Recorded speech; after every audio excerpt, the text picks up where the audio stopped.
مساء الخير والعافية والمحبة على عيونكم حبايبي. اليوم عندنا طريقة المعسل الأصلي، يعني المعسل كلش مضبوط. طبعا بديت وياكم مرحلة وهذا مرحلة وإن شاء الله ينال إعجابكم. هنا أنا مثل ما تشوفون بلشت غسلت عندي تمر برحي. هذا لازم يشيل العنق مالته من فوق، كله نشيله ونغسله كلش زين. يعني هيك نرش ماي، بس مو فرك بالايد، لا هيك مجرد نرشه ماي عن الاتربة والرمل وهيجي. هنا مثل ما تشوفون هنا بديت اغسل، حطيته بالمصفي واصفيه هالشكل واخليه على صفحة. طبعا من بعد الغسل لازم ننشفه كلش زين. ملاحظة اكو اسرار بالتمر. هالشكل خليته بالصواني، وهسه راح اخليه طبعا مو بالصواني، لا ما يصير، لازم بالصناديق هالشكل بصندوق او بمصفي. لازم هالشي تخلونه وتخلونه قدام الهواء على مود يظل نقطة ماي ما بي، لان اذا خليتوا بيه رطوبة وسويتوا قبل راح يحمض عندكم. هاي ملاحظة، يحمض عندكم التمر. فهنا هاي النوع من التمر هذا البرحي، واي نوع يصير يعني عادي، بس احنا نفضل البرحي يكون احلى. ف بس هو نفس الطعم كل التمر طبعا.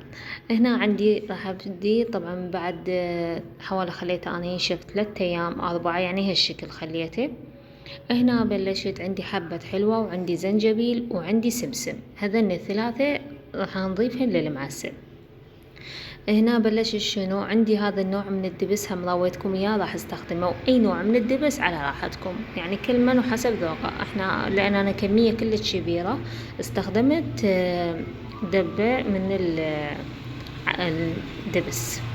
هنا خليت حمصت السمسم وضفت من الزنجبيل، طبعا كمية حسب لأنه هو يكون على شوية بحرورة، فأنا ما أضيفه هواي. وضفت حبة حلوة، طبعا أنا سويت قسم قدامكم وخير من الله سوينا طبعا. وهنا مثل ما تشوفون هالشكل ضفت السمسم، سهسهته هالشكل على النار وحمصته، بس مو كلش خليته طوخ ياخذ، لا خليته لون فاتح شقار مثل ما تشوفون قدامكم. وشوية الحبة حلوة، بس مجرد يعني شلون كأنه شوية يعني دقيقتين يعني على النار، وضفتها فوق السمسم. والزنجبيل يعني اللي هو ما يحتاج يعني واحد يخليه على النار وهالشي، هو مطحون قبل خليته. هنا مثل ما تشوفون فار عندي الدبس، يفور لازم يفور فورة فورتين. يلا تضيفون هنا على نار عالية طبعا قاعدة اسوي.